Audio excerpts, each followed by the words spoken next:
Hi friend, कैसे हैं। आज फिर से आ गए हैं NKR 20 में यूट्यूब चैनल पर। फिर से अपने लोग समाज के बारे में जान गए थे, पॉलिटिकल साइंस के बारे में जान गए थे। आज बताएंगे पॉलिटिकल साइंस में पढ़ना क्या क्या होता है।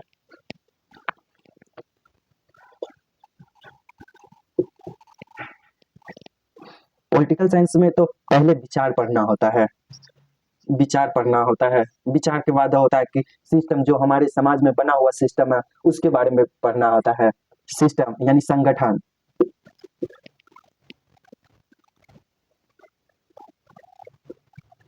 संगठन और इस संगठन के बाद पढ़ना होता है कि किस तरह से काम करता है।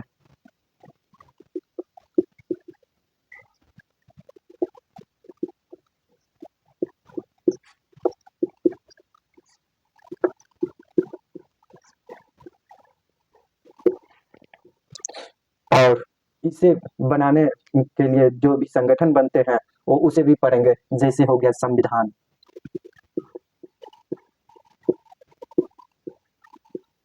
संविधान के बारे में पढ़ेंगे।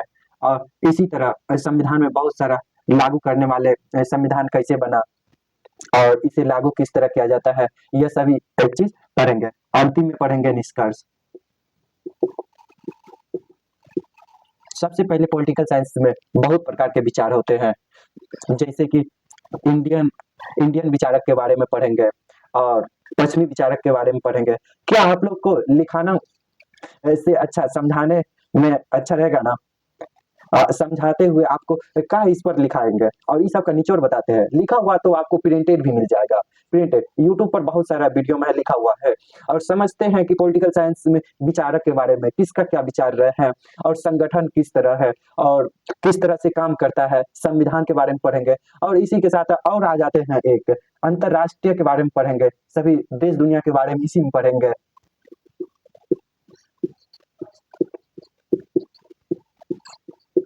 जिसे इंटरनेशनल रिलेशन बोलते हैं, अंतरराष्ट्रीय संबंध। और यह सभी चीज पढ़ेंगे पॉलिटिकल साइंस में। पॉलिटिकल साइंस का यात्रा अपने लोग का काफी दूर तक रहेगा। आप लोग बने रहिए। सबसे पहले पॉलिटिकल साइंस में पढ़ने से पहले कल आपको बताए थे समाज। कल बताए थे समाज, यह सभी चीज पढ़ेंगे। आपको लगेगा कि टॉपिक से हट रहे हैं, हट नहीं रहे हैं। टॉपिक पर फिर आएंगे। सबसे पहले कल बताए थे पॉलिटिकल साइंस के बारे में। पॉलिटिकल साइंस में यह सभी चीज पढ़ना है और इस सभी जितना चीज बताया है इससे एक नया विचार बनता है। सभी का अलग अलग विचार बनता है। अब मानिए कि जो पढ़े हुए नहीं है उसका भी एक विचार होते हैं, वह भी अपने आप को व्यक्त करते हैं। और आगे जो पढ़े हैं वह भी व्यक्त करते हैं। तो ये हो गया। ये अपने लोग पढ़े हुए व्यक्ति को भी समझ में आएगा, जो पढ़े हुए नहीं है उसे भी समझ में आएगा। ठीक। और यहाँ पर फिर से आ जाते कि ये सभी चीज किस लिए बनाया जाता है, समाज के लिए। जितना भी चीज है ये सभी चीज किसके लिए बनाया जाता है, समाज के लिए।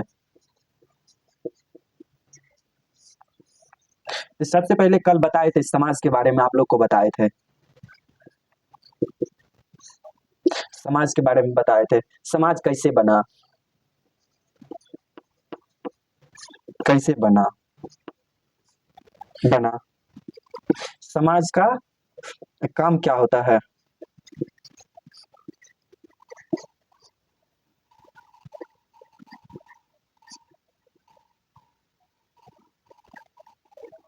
काम क्या होता है, समाज से लाभ हानि क्या है।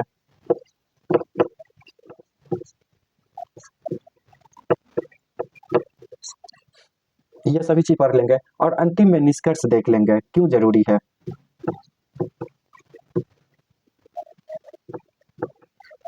निष्कर्ष। सबसे पहले समाज बना कैसे। अपने लोग तो कबीला में रहते थे, कबीला टाइप रहते थे। कबीले से धीरे धीरे यह हिस्ट्री बताएंगे कि किस तरह से समाज बना था।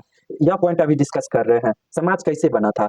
समाज बनने से पहले आपने लोग बायोलॉजी के बारे में बताए थे, कोशिका के बारे में बताए थे कि सबसे पहले मानव आया कैसे, मानव आने के बाद मानव बना कैसे, मानव बनने के बाद मानव का ये जो है रिवोल्यूशन के कारण मानव बना था। मानव एक विशिष्ट प्राणी है जिसे सोचने समझने की शक्ति होते हैं। और मानव में यह जो दो हाथ है इसका बहुत विशिष्ट महत्व रहता है। बहुत सारे स्पीसीज में मानव ही क्यों खास इतना बना है और मानव ही क्यों इस पृथ्वी पर राज कर पाया है। और इससे पहले इस पृथ्वी पर डायनासोर का राज था, डायनासोर का राज था। और और उसके बाद डायनासोर का युग समाप्त हुआ, तो उसके बाद मानवीय युग हो गया। मानव देखे कि मानव एक जो है सिस्टमेटिक ढंग से रहने वाले प्राणी है, और इसमें बहुत सारा कमियां भी है और बहुत सारा चीज खास है। कमियां तो थोड़ा बहुत है, खाली मानव में खास सी चीज है, जैसे कि मानव में यही खास चीज के कारण मानव एक सामाजिक प्राणी बन गया है। समाज में रहना, अपने आप को कैसे व्यक्तित करना, और यह सभी चीज मानव के गुण होते हैं। और जैसे कि मानव का उत्पत्ति हुआ, मानव कबीले में बटे, मानव कबीले बनने के बाद धीरे धीरे रेवोल्यूशन होते गया, मानव अपने आप को मोडिफाई करते गया, और एक समय आया कि मानव एक सभ्य रूप में एक समाज का उत्पत्ति किया। जैसे कि मान लीजिए मानव एक कल्पना किया जाए, आप लोग के बीच एक विचार रखते हैं। जैसे कि पहले जब यह सभी चीज नहीं था, मान लीजिए कोई वरिष्ठ व्यक्ति है, वरिष्ठ व्यक्ति है, और 5 कमजोर व्यक्ति है, और उसमें से छठा क्या है, वरिष्ठ है, बलशाली। तो ये पांचों पर राज बलशाली व्यक्ति ही राज करेगा।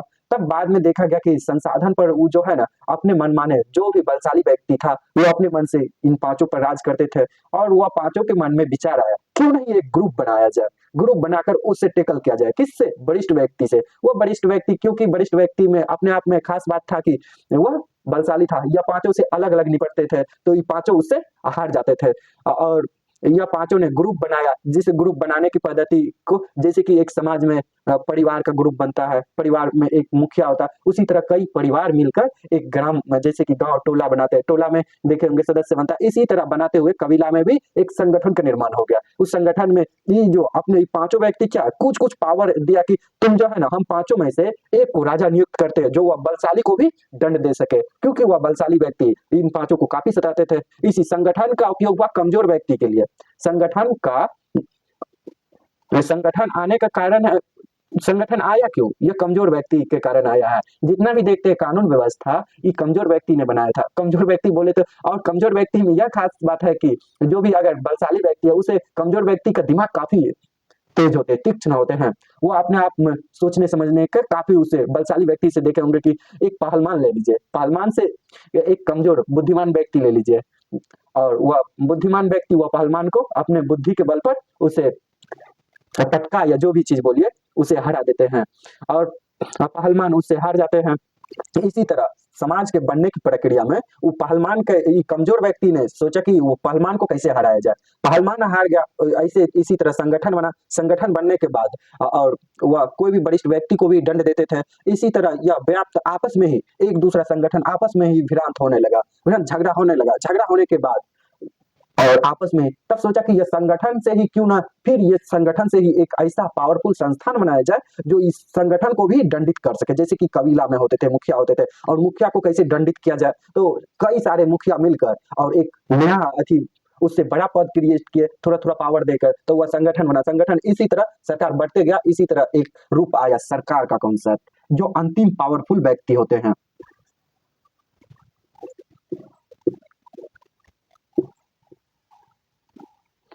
इस सरकार यानी अपने आप में संप्रभु होता है। सरकार का अर्थ होता है, सरकार का 3 अंग देखे होंगे कि ऐसे 3 अंग होते हैं सरकार का। एक न्यायपालिका हो जाते हैं, न्यायपालिका जो न्याय करेगा, सरकारें है।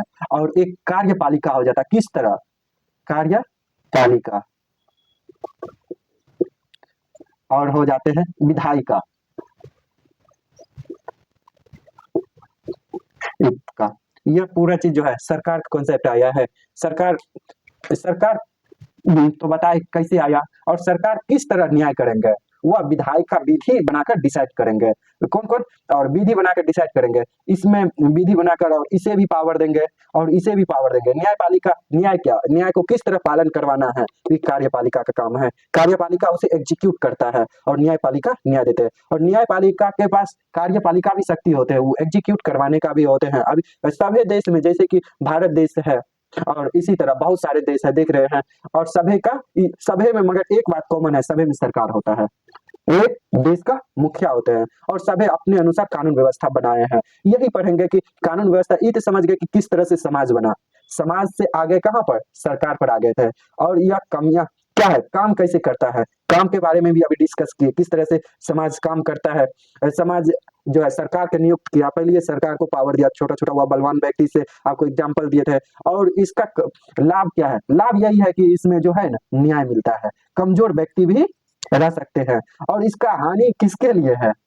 वह जो बलिष्ठ व्यक्ति था, वो अपने मनमाना नहीं कर सकता है। और समाज का हानि, जैसे कि समाज कभी-कभी होता है कि ऐसा निष्ठुर कानून भी बना देते हैं, जो किसी खास व्यक्ति पर भी जैसे कि समाज में एक बहुत सती प्रथा के बारे में कल बताए थे। इसी तरह समाज में कुछ कुरीतियाँ भी आने लगता है, जैसे कि समाज अपने आप को मॉडिफ़ाई करते जाता है, तो उसमें थोड़ा कुरीतियाँ भी आते हैं, जैसे कि सती प्रथा के कुरीतियाँ आ गए, फिर अंग्रेज़ आया, उसे अंग्रेज़ ने कानून बनाकर वह कुरीतियाँ को दूर कर दिया। और इसी तरह और अंग्रेज़ आए थे, फिर अपना कुरीतियाँ फैलाना स्टार्ट कर दिए थे।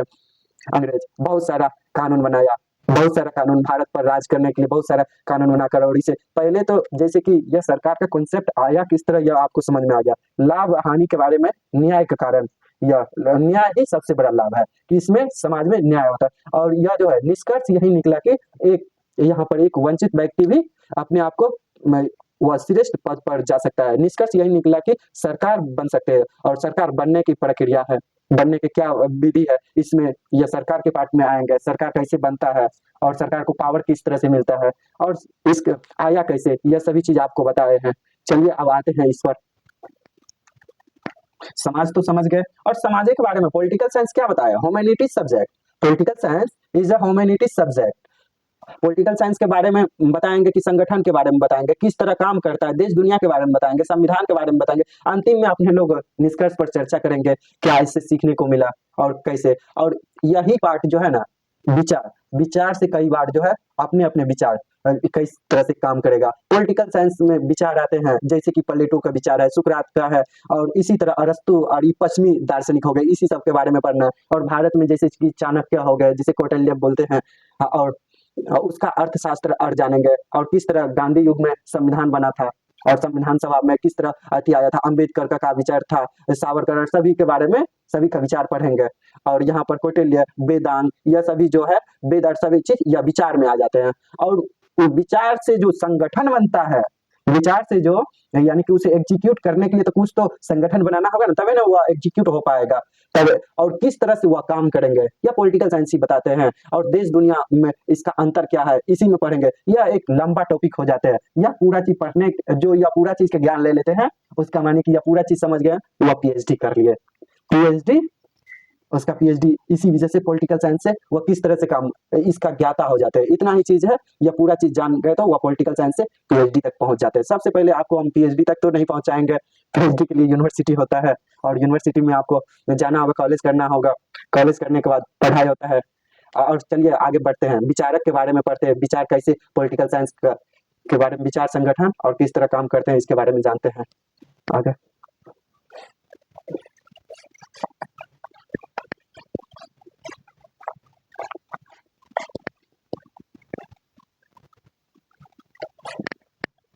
यह पूरा मिटा देते हैं, एक ही चीज रखते हैं पॉलिटिकल साइंस के, यह विचार, और बाकी चीज यह धीरे धीरे आएगा जब पूरा चीज पढ़ाएंगे। संगठन का पहले विचार विचार में क्या क्या विचार है यह अपने लोग जानते हैं, उसके बाद संगठन जानेंगे और किस तरह से काम करता है, और देश दुनिया के बारे में जानेंगे और निष्कर्ष जानेंगे। अगर आप लोग का मत हो तो पहले इस टॉपिक में से कोई भी टॉपिक उठा सकते हैं, तो इस तरह से समझने में ही अच्छा होगा, समझ भी जाएंगे। तो और कई व्यक्ति यहाँ से संविधान के बारे में, यह तो अंतिम रूप होते हैं, किस तरह से किसी देश को चलाना है, और इसका एक प्रक्रिया है, वो कानून व्यवस्था जो होते हैं कि अंतिम रूप रेखा है, उसमें लिखा रहता है। और यह तो बाद में, जैसे कि कई व्यक्ति संविधान पढ़ाते हैं, संविधान में वही पढ़ाएंगे, संविधान में अनुच्छेद कितना है वही सब बताएंगे, जैसे कि अपना भारतीय संविधान में क्या है, क्या कानून व्यवस्था है, ये सभी चीज के बारे में। आइए वह सभी चीज के बारे में जानने से पहले विचार के बारे में जानते हैं।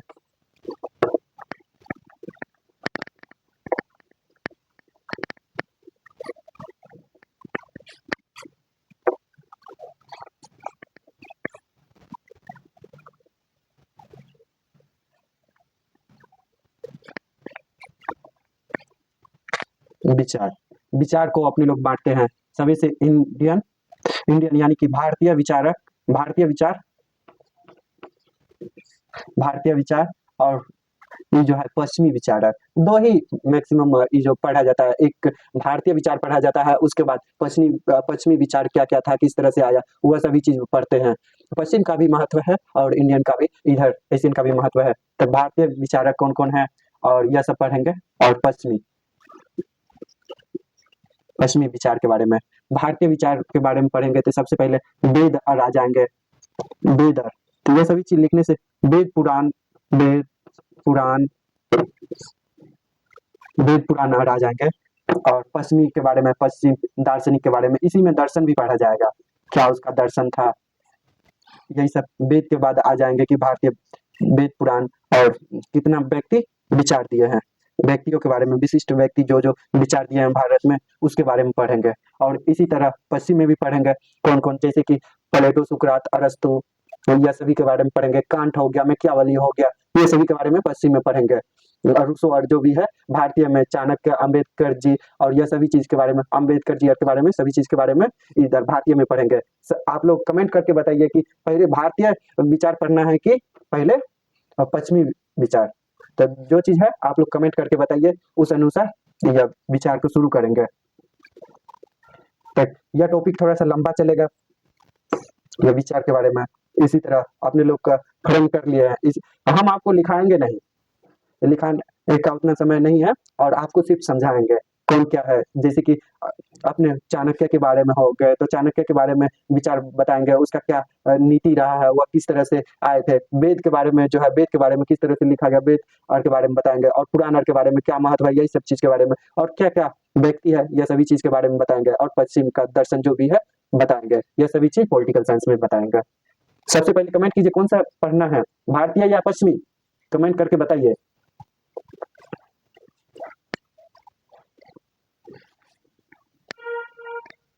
आप लोग डिसाइड कर लिए।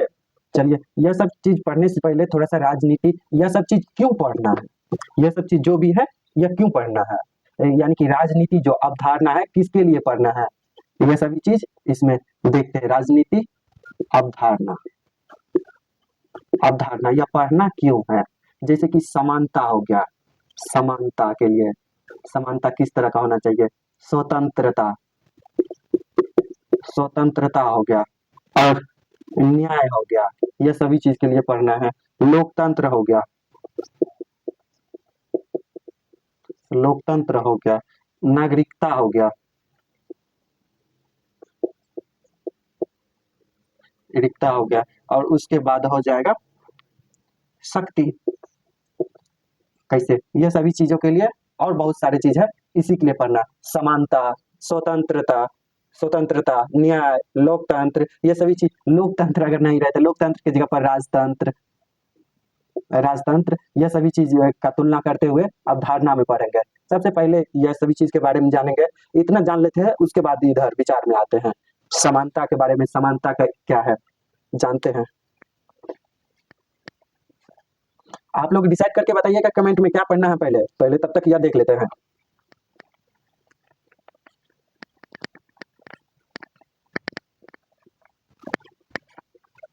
टॉपिक रहा समानता। समानता के बारे में कंपैरिजन करते हुए जानेंगे अपने लोग, समानता किस तरह होना चाहिए, समानता, ठीक ना। ये सभी चीज के बारे में जानकारी लेते हैं। समानता से पहले जानते हैं स्वतंत्रता के बारे में। स्वतंत्रता के बारे में जानते हैं, क्या है स्वतंत्रता।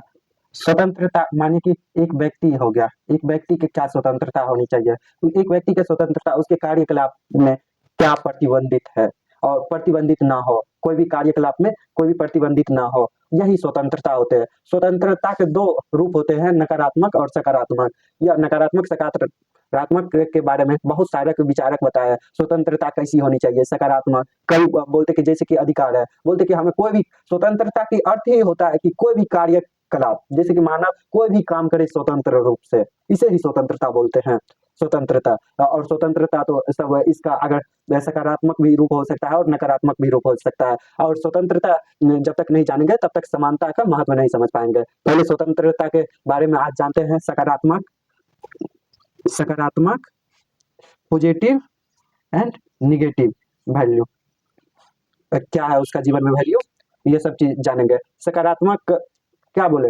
स्वतंत्रता सकारात्मक इसलिए होते कि जैसे कि मैं स्वतंत्र हूँ, मैं किसी अन्य को, यानी कि मेरा स्वतंत्रता वहां तक ही सीमित होते हैं जहां किसी अन्य को दुख ना पहुंचे। यह स्वतंत्रता का सकारात्मक पक्ष हुआ कि जैसे कि कोई अन्य व्यक्ति को मैं चोट ना पहुंचाऊं, यानी कि उसके स्वतंत्रता का हनन ना करूं, यह सकारात्मक स्वतंत्रता हो। बाकी सब चीज किसी अन्य चीज के सापेक्ष देखा जाता है स्वतंत्रता को। और नकारात्मक स्वतंत्रता होते हैं कि जिसमें कि अपना ही देखा जाता है, मैं कोई भी काम करूं, यह नकारात्मक स्वतंत्रता हो जाते हैं। इसमें कई सारे विचारक के बारे में पढ़ेंगे, सकारात्मक मिलर के बारे में पढ़ेंगे, रूसो के बारे में पढ़ेंगे, कांट के बारे में पढ़ेंगे। स्वतंत्रता कल आपको मिलते हैं, स्वतंत्रता के टॉपिक स्टार्ट करेंगे। और यह मत भूलिएगा, दर्शन भी पढ़ाना है, भारतीय विचारक के बारे में भी पढ़ाना है, पश्चिमी विचारक के बारे में भी पढ़ाना है। जैसे जैसे डायग्राम बनाए थे उसी तरह चलेंगे। यह थोड़ा सा पॉलिटिकल साइंस से क्या हम आपको बताए थे, जीरो से लेकर अंतिम तक बताएंगे जहां तक होता है पॉलिटिकल साइंस के बारे में। ठीक है दोस्तों, आज यहीं पर रोकते हैं, मिलते हैं फिर कल MKR 20 यूट्यूब चैनल पर फिर से मिलते हैं। जय हिंद, थैंक यू।